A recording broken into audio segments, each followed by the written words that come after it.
tu intención era impedir que se corrompieran las enseñanzas, tú no has cometido ningún dikpa. Por lo tanto, tú no tienes que purificar nada.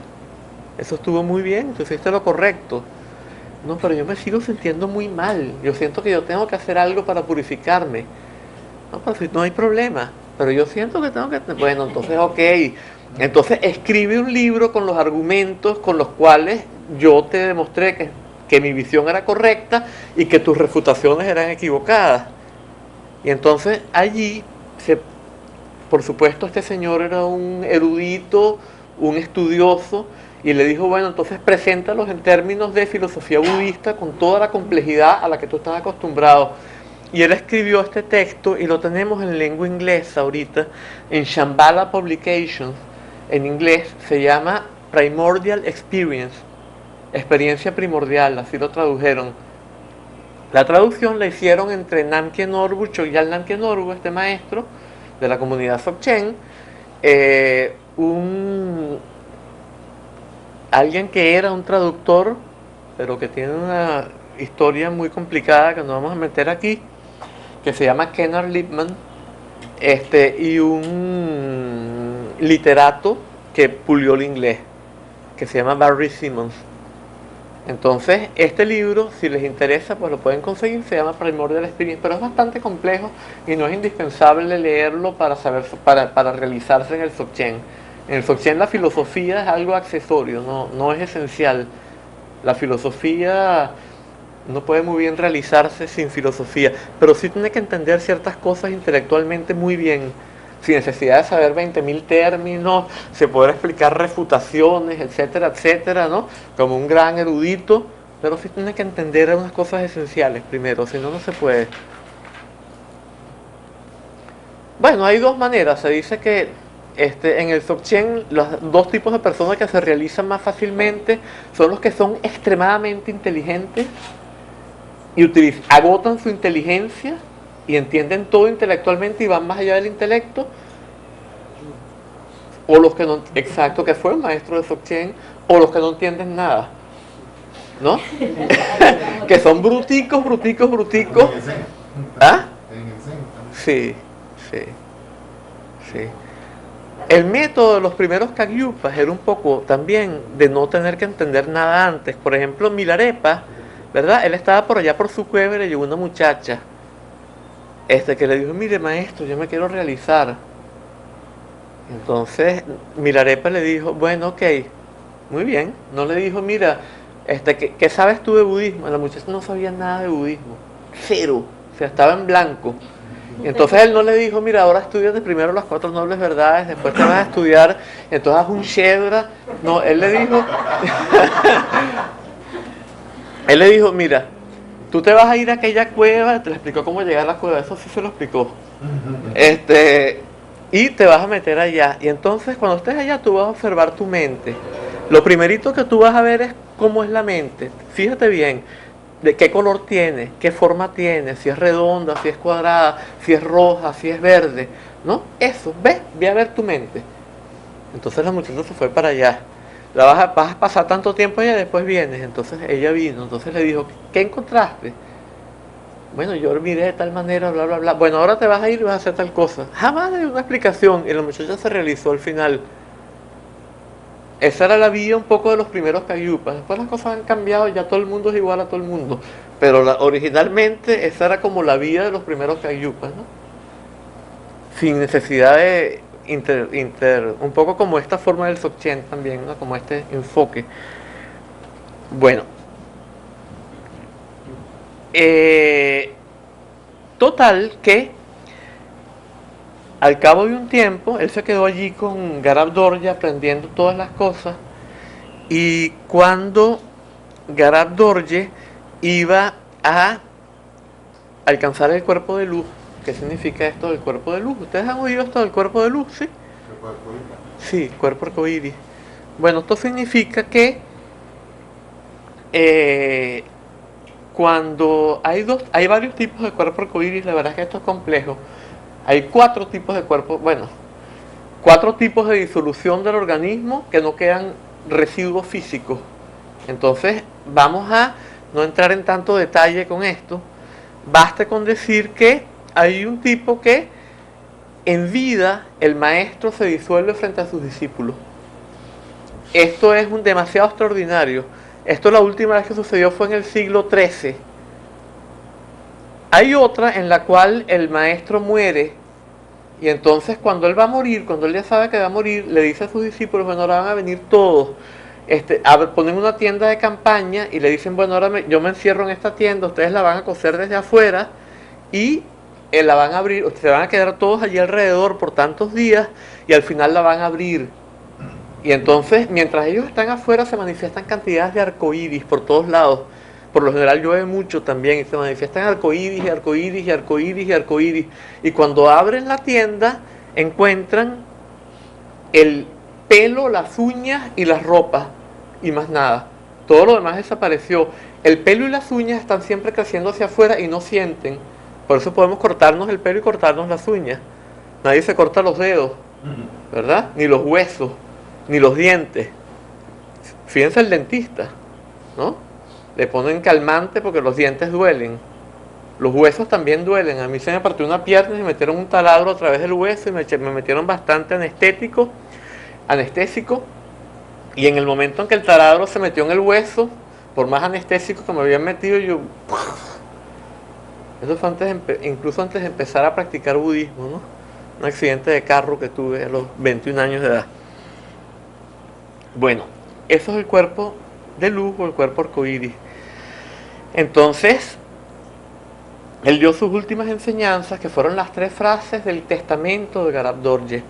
¿Por qué? Porque todo maestro de Dzogchen, antes de desaparecer, bien sea muriendo o bien sea no muriendo, ¿cómo que no muriendo? O sea, disolviéndose en vida, sin haber muerto. O bien sea muriendo y alcanzando el cuerpo de luz después. Antes de la muerte o antes de la disolución del cuerpo, da unas enseñanzas que son su testamento. Entonces Garab Dorje le dio su testamento a Manjushri Mitra. ¿Y en qué consistía ese testamento? En las 3 frases de Garab Dorje, del testamento de Garab Dorje. Y estas 3 frases fueron: primero, no permanecer primero, introducción directa. Segundo, no permanecer en la duda. Esto sí no lo tenemos allí, no tenemos ningún diagrama, no me dio tiempo de hacerlo, llegué muy tarde porque fuimos a una librería. Entonces, primera frase, introducción directa. Segunda frase, no permanecer en la duda. Y tercera frase, continuar en el estado. Esas son las 3 frases de Garab Dorje. De hecho, yo creo que podemos...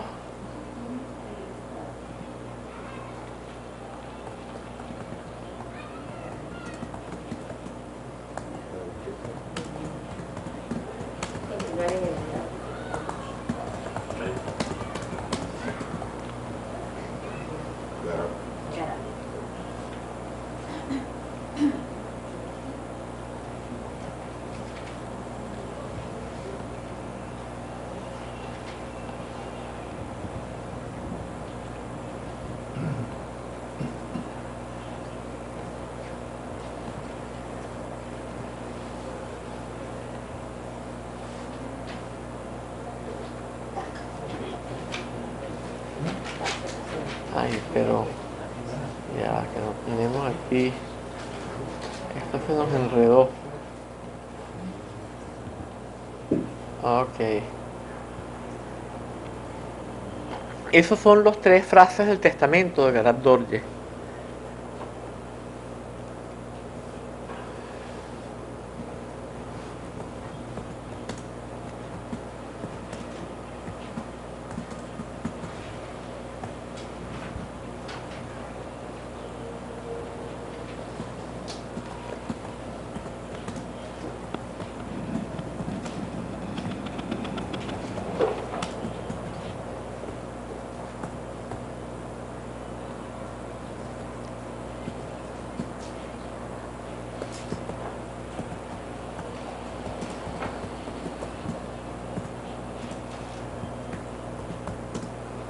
Total en el cual se hace patente nuestra verdadera condición, lo que nosotros somos en verdad.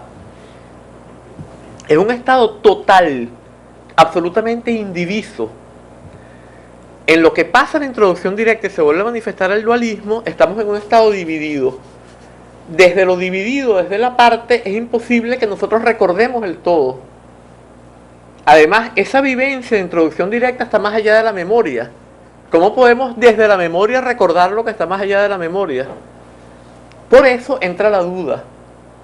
Y empezamos a dudar de si esa era la verdadera condición de la realidad o si la verdadera condición de la realidad es el dualismo que estamos experimentando ahora.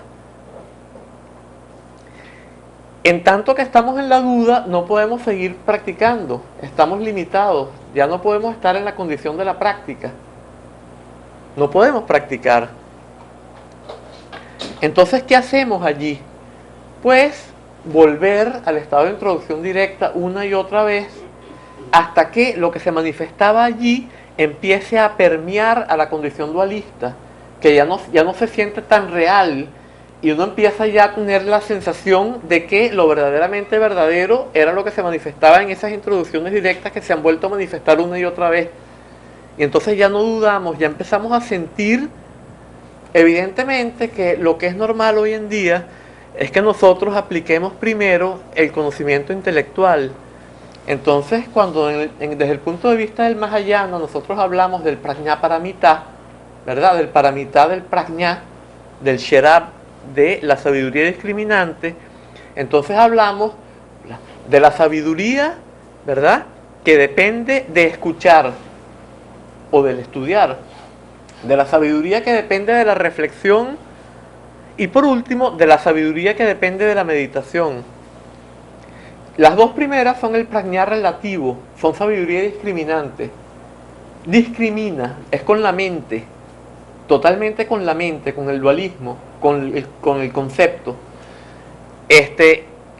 La tercera ya no es conceptual, la tercera es el prajñā absoluto, no el prajñā relativo, la que se manifiesta con la meditación. Esa corresponde a la introducción directa cuando es al estilo del Dzogchen. Si no es al estilo del Dzogchen, quizá no necesariamente. ¿Por qué? Porque entonces hay más énfasis en la vacuidad.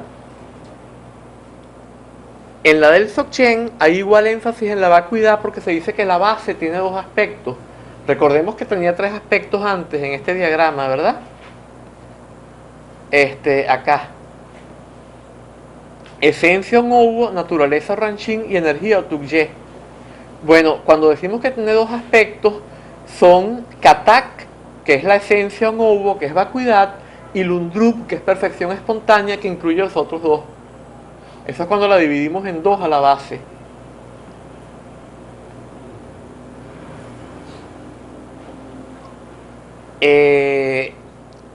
Entonces, en el Mahayana el énfasis está en el aspecto vacuidad.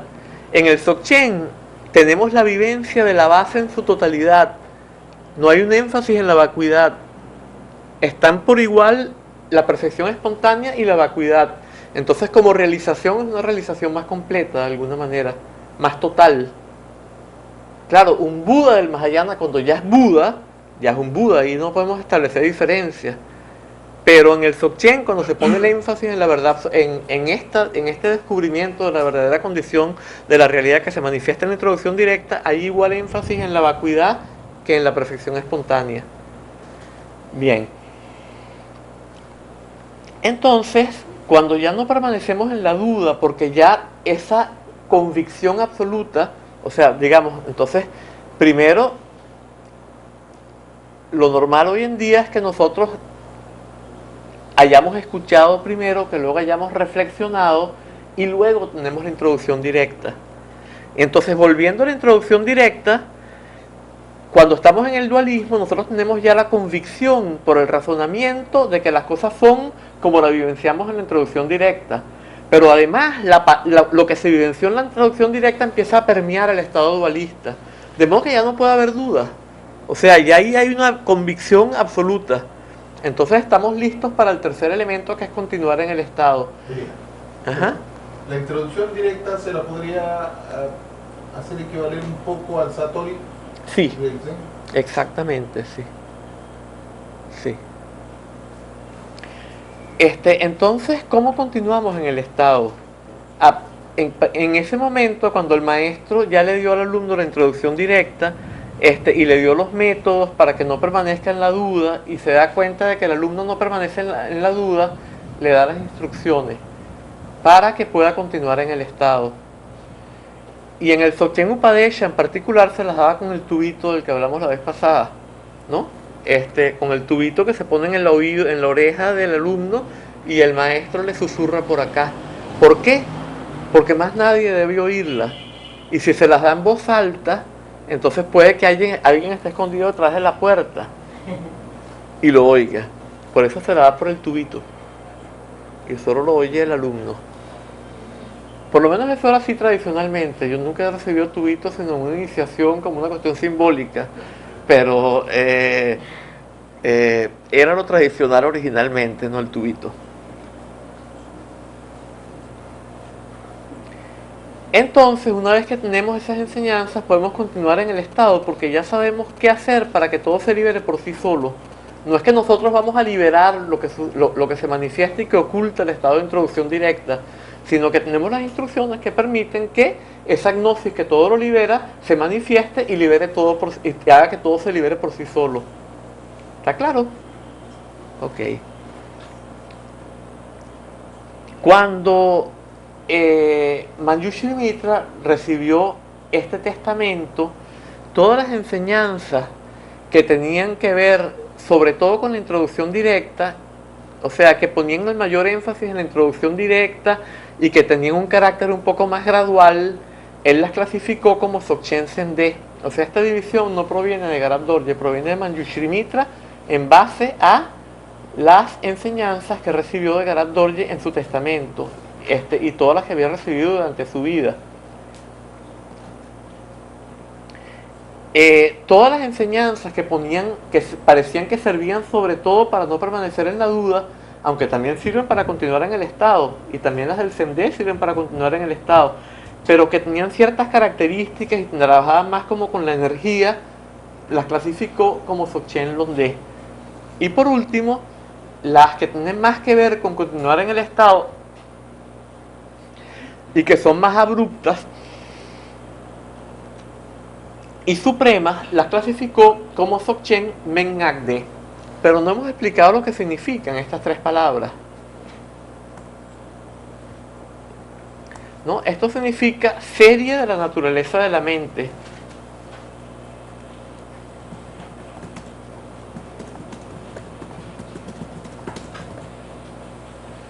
Esto significa serie del espacio.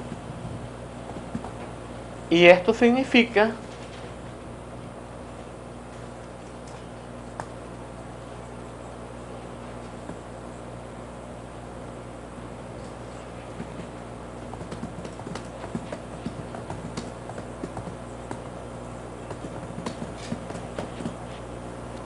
serie de las instrucciones orales secretas.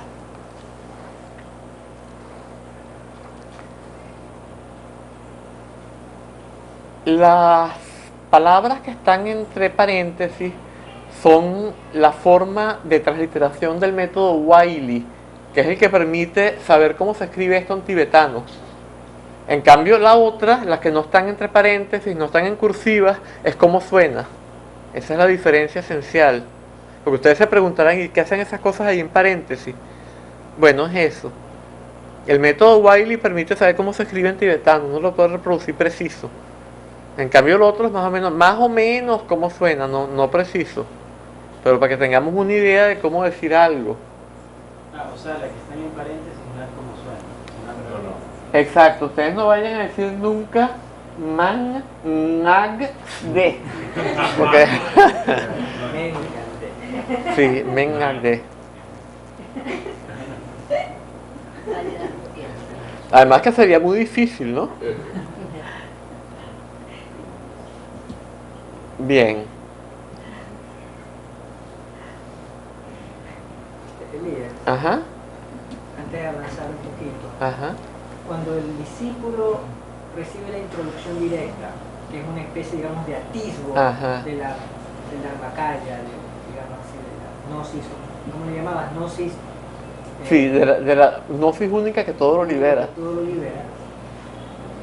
No queda en ese estado normalmente, sino que retorna el dualismo. Exacto. ¿A qué se debe el retorno del dualismo? Que las propensiones kármicas de vidas infinitas de samsara sin comienzo son demasiado poderosas. Y ese momento no va a neutralizar toda esa cuestión de karmas infinitos, a menos que tú seas un maestro que ha renacido innumerables veces como maestro realizado y ya ha neutralizado el karma a tal grado, ¿verdad?, que le basta con la introducción directa para quedarse así, pero eso es... Pero ese retorno del karma acumulado por vidas anteriores retorna como varias formas, como duda, o retorna como olvido, o retorna como distracción. Son todas esas formas posibles de retorno. Sí, o sea, lo esencial es lo siguiente: lo que retorna son los 3 tipos de avidia que explicamos en la reunión anterior. ¿Te acuerdas? La avidia, que era la ignorancia de nuestra verdadera condición; la avidia, que era la confusión de categorías y que implicaba el dualismo; y la avidia, que era el hecho de no darnos cuenta que estamos en la avidia cuando sí estamos en la avidia. Esos 3 tipos de avidia se vuelven a manifestar. Y entonces experimentamos todo dualísticamente. Y nos parece que esa es la verdadera condición de la realidad, porque está el 3er tipo de avidia, que nos hace que no nos demos cuenta de que eso es avidia, sino que sintamos que esa es la verdadera condición de la realidad, y de ahí viene la duda del 3er tipo de avidia. Ahora, para que el discípulo neutralice ese retorno, acude a... Bueno, ahí es que me perdí un poco. Acude a técnicas parecidas a las prajnaparamitas, es decir, acude a su estudio y comprensión intelectual No. para cuidar. No. Él acude, eso lo vamos a ver ahorita cuando presentemos las 3 series de enseñanza, porque en cada una acude a cosas distintas, pero todas las 3 tienen un elemento común que se llama los Senzin. Pero eso lo vamos a aplazar ahorita y van a ver la palabra escrita allí y todo. O sea, ahorita no lo escribamos porque no es el momento. O sea, Sem lo estábamos viendo antes. Visión o tawa, contemplación o gompa, y comportamiento o chepa. ¿Qué es la visión o tawa? La visión o tawa es la aprehensión directa de la verdadera naturaleza de la realidad que tiene lugar en la introducción directa, y que la tienen los budas de manera permanente. Eso es la visión o tawa. Miren, toda enseñanza budista tiene esos 3 aspectos: tawa, gompa y chepa. Pero en las demás enseñanzas budistas, el tawa es la visión, no es la visión, sino es el punto de vista intelectual. Entonces, no es lo mismo el tawa, ¿verdad?, que el dharmakaya. O sea, no hay una continuidad perfecta entre base, vía y fruto. En cambio acá, hay una continuidad perfecta entre el primer aspecto de la base, que es la esencia no, que es vacuidad, entre la visión o tawa y el dharmakaya. Vienen siendo esencialmente lo mismo. ¿Por qué? Porque hay una continuidad perfecta entre los 3 aspectos. Es lo más tantra del tantra, el Dzogchen. Vienen siendo exactamente lo mismo. En todos los demás vehículos, el tawa es una comprensión intelectual, un punto de vista intelectual. A veces dice la visión, es una visión en realidad de la escuela filosófica. Exacto, eso es lo que es tawa. En el Dzogchen no. En el Dzogchen tawa es la visión directa de la verdadera condición de la realidad, más allá del dualismo y del error.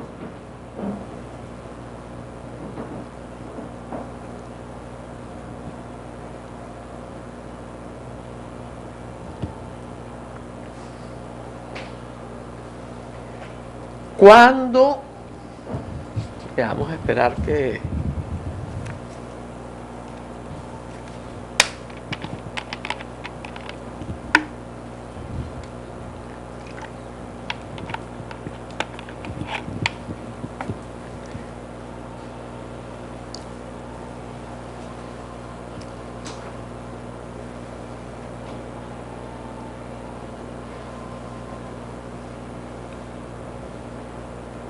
¿Ya?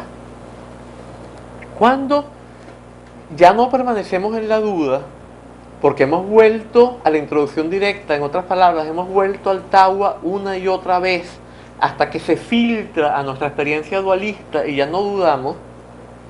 Entonces podemos continuar en el estado, dijimos antes, ¿verdad? ¿Cómo continuamos en el estado? Con los otros dos elementos, con la contemplación o gompa y el comportamiento o chepa. ¿En qué consisten? Bueno, la contemplación o gompa, fíjense que también hay una continuidad en los tres aspectos del sendero. ¿Qué es la contemplación o gompa? Es la continuidad del tawa en sesiones de contemplación, en sesiones sentadas, en tums de meditación. El permanecer en el más allá del dualismo, en el estrado de introducción directa, por una sesión de meditación. Eso es la contemplación o gompa. Está limitada en el tiempo, al comienzo. ¿Qué es el comportamiento o chepa? Es la continuidad. Vamos a esperar que escriban.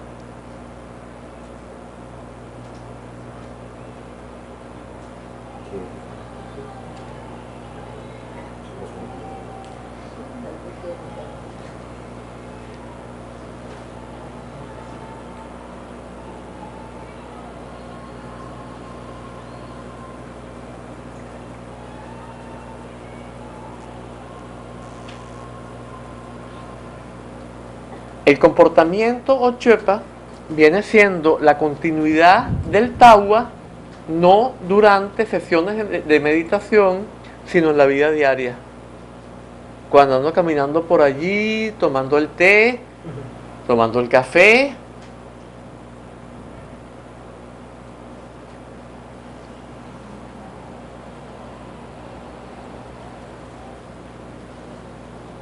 ¿Cómo se traduce chopa? Comportamiento. Ahí está. Sí, pero no tiene que ver con cho. No.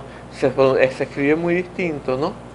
La práctica del che se escribe así, en sistema Wiley. En cambio, no se escribe spiot pa, sino chod. Entonces no es lo mismo.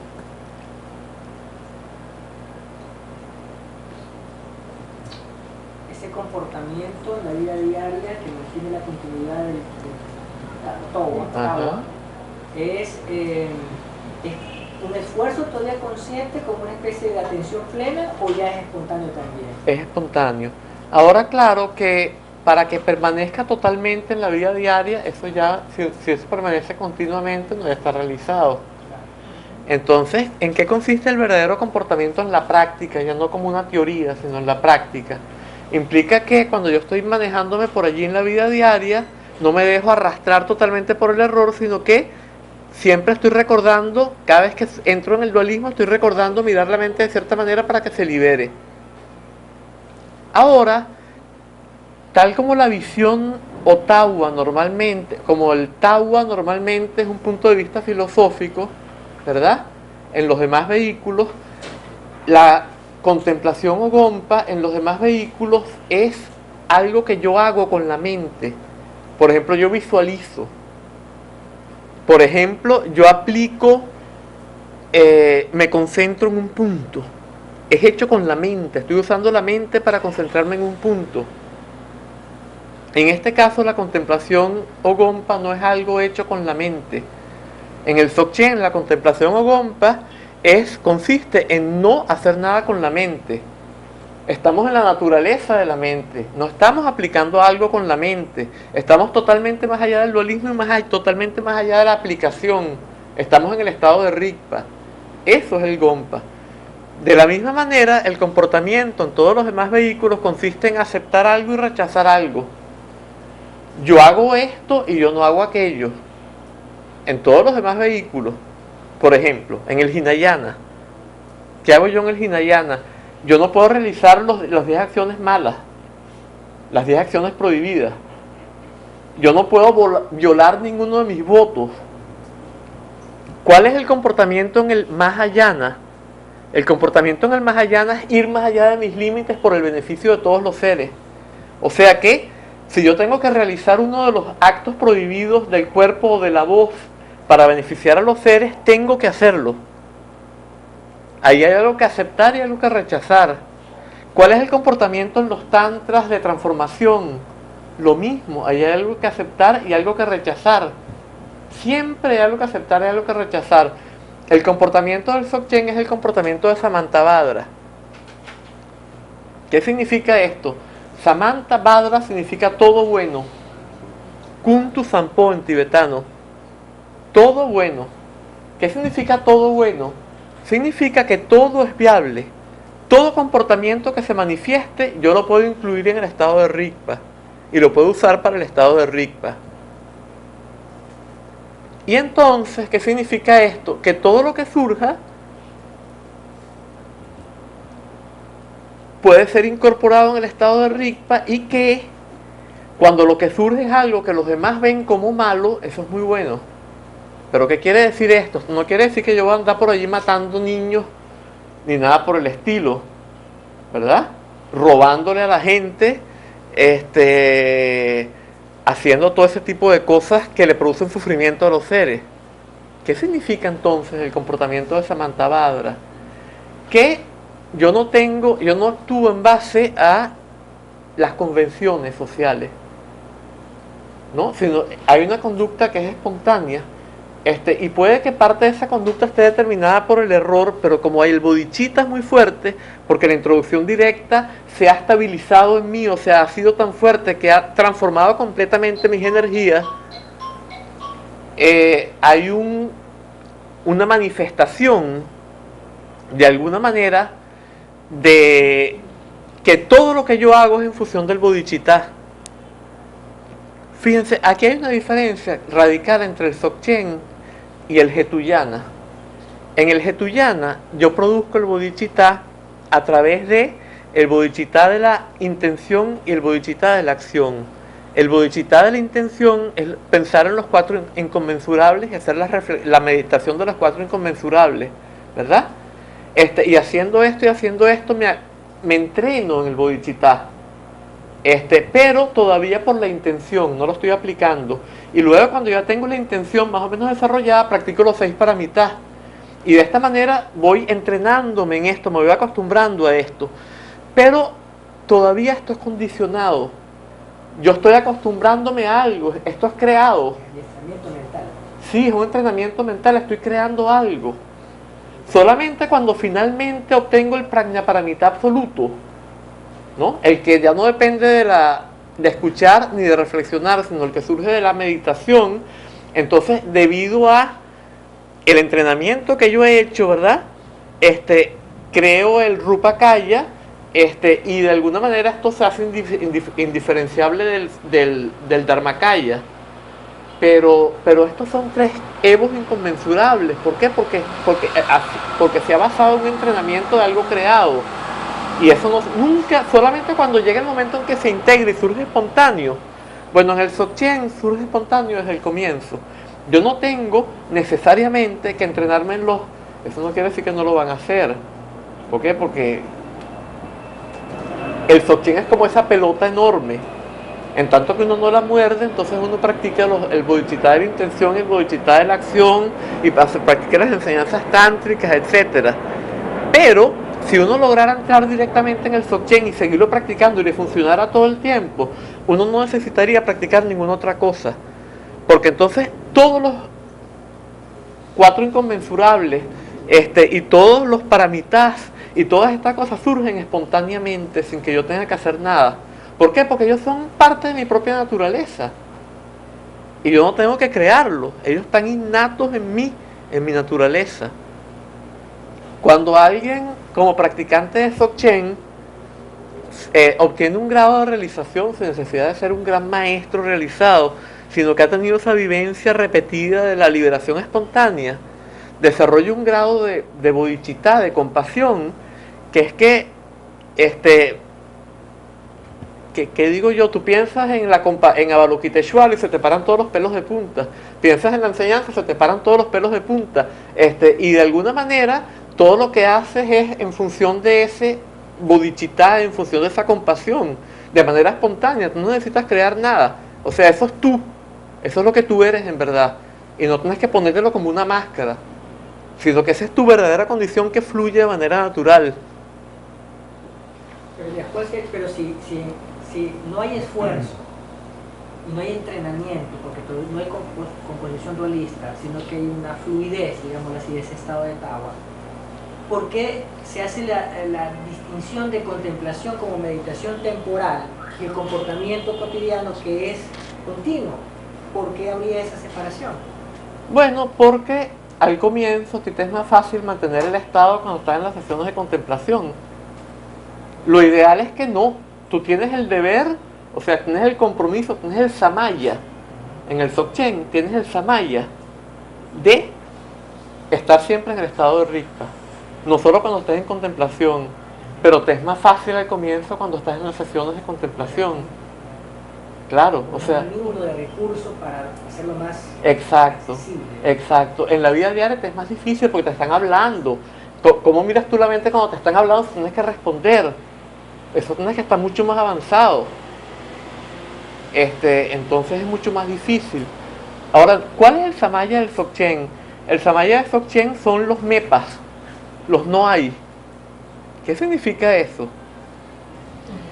Que todos los samayas del tantrismo no hay. Pero sin embargo yo tengo que mantenerme en el rikpa. Eso es una contradicción complejísima, pero yo creo que la manera de ilustrarla más precisa es la instrucción que le dio Tilopa a Naropa a las orillas del Ganges en una enseñanza que se llama el Mahamudra Upadesha. Y se resume en una sola frase que dice lo siguiente: el samaya supremo se rompe cuando se piensa en términos de preceptos. ¿Por qué? Porque si yo estoy pensando en términos de preceptos, no estoy en rikpa. Estoy pensando en términos de obligaciones, estoy en el dualismo. Sí. Entonces, el samaya supremo se rompe cuando si piensas en términos de preceptos. Y ahí se resume todo el samaya del Dzogchen. ¿Por qué? Porque el samaya del Mahamudra es lo mismo. Mahamudra y Dzogchen vienen siendo lo mismo.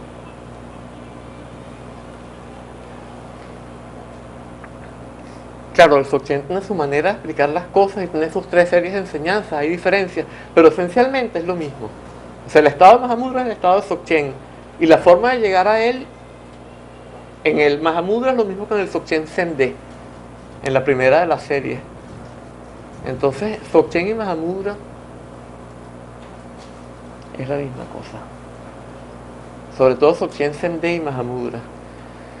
Bien. Entonces, ¿por qué comportamiento de Samantabhadra? Porque nunca va a salir algo que va a ser para dañar a los seres, porque yo me he vuelto bodhicitta. Entonces, ¿cómo voy yo a venir a dañar a los seres? Pero también tengo propensiones kármicas de todos los tipos. Entonces, de repente puede que surja la propensión kármica de cuando me gustaba bailar brincado. Yo no sé lo que es bailar brincado, pero se me ocurrió ahorita. Entonces, bailo brincado. Y toda la gente del Dharma le parece que bailar brincado eso no es dármico. Entonces me ven mal. Entonces cuando me ven mal me hacen sentir incómodo. Ese sentirme incómodo activa automáticamente. O sea, al yo sentirme incómodo, ¿qué sucede? Que no me puedo adherir a lo que yo soy a través de la mirada del otro. Normalmente yo siempre estoy tratando de ser lo que los demás les gusta que yo sea, y soy esclavo entonces de los demás, soy esclavo de la mirada del otro. Necesito que el otro sea un espejo que me apruebe, que me vea bien. Ajá. Entonces, si por el contrario yo soy capaz de que no me importe un comino si me contradigo, no me importa un comino si bailo brincado, no me importa un comino si me ven de esta manera o me ven de aquella, sino que más bien utilizo cualquier mala mirada para que la contradicción de vivir a través del otro se transforme en conflicto. Ese conflicto me fuerza a mirar la mente como tengo que mirarla para que se libere el dualismo. Entonces, todas las propensiones habituales que me hacen comportarme de maneras que aparentemente no parecen dármicas se transforman en mi mejor amigo. Entonces, esto tiene mucho que ver con los aspectos del refugio en los tres vehículos, en las tres vías, en la vía de renuncia, en la vía de transformación y en la vía de liberación espontánea. En la vía de renuncia yo tomo refugio en el Buda, el Dharma y el Sangha, ¿verdad? ¿Qué significa esto? El Buda es el que dio las enseñanzas. El Dharma es el método que yo tengo que aplicar para llegar al estado de Buda. El estado de Buda es el refugio absoluto. ¿Por qué? Porque si yo me refugio en una ideología política, cuando esa ideología política se destruye, como les pasó a la gente que estaban con el socialismo soviético, con el marxismo soviético, entonces se me viene el mundo abajo, ¿verdad? Si yo dependo de una novia, cuando la novia me deja, se me viene el mundo abajo. O sea, yo soy dependiente, son falsos refugios, son refugios que crean, son la fuente del peligro en vez de ser verdaderos refugios. Mi tomar refugio en algo condicionado es generar una nueva fuente de peligro, porque son refugios que son impermanentes, son transitorios y crean una nueva fuente de peligro. En cambio, el estado de budeidad nada puede, como yo decía, si yo estuviera tan establecido en el estado de Buda, si yo fuera un Buda completamente, me pegan un cigarrillo aquí y no me afecta. ¿Por qué? Porque nunca voy a rechazar. Y el dolor depende del rechazo, como ya dijimos, plumas de ganso, ¿verdad? Entonces, ese es el refugio absoluto. En el estado de Buda nada me puede afectar. Ese es el verdadero refugio. El Dharma es el método para llegar al estado de Buda. El Buda es la fuente de la enseñanza que es el Dharma. ¿Y cuáles son los amigos de la práctica? El Sangha. Son los que me ayudan a mí. Si yo me meto a monje, tengo un monje que sabe más que yo, que me enseña meditación, y otro que me ayuda con la disciplina. En el tantrismo son, ¿cuáles? Guru, Deva, Dakini. Entonces, ¿qué significa esto? El guru es la fuente de la enseñanza. ¿Por qué? Porque el guru me da lo que se llama Guru Deva Dakini. O sea, Lama Yidam Kandro. ¿Y los Dharmapalas? Están junto con el Kandro. Es lo mismo, Kandro y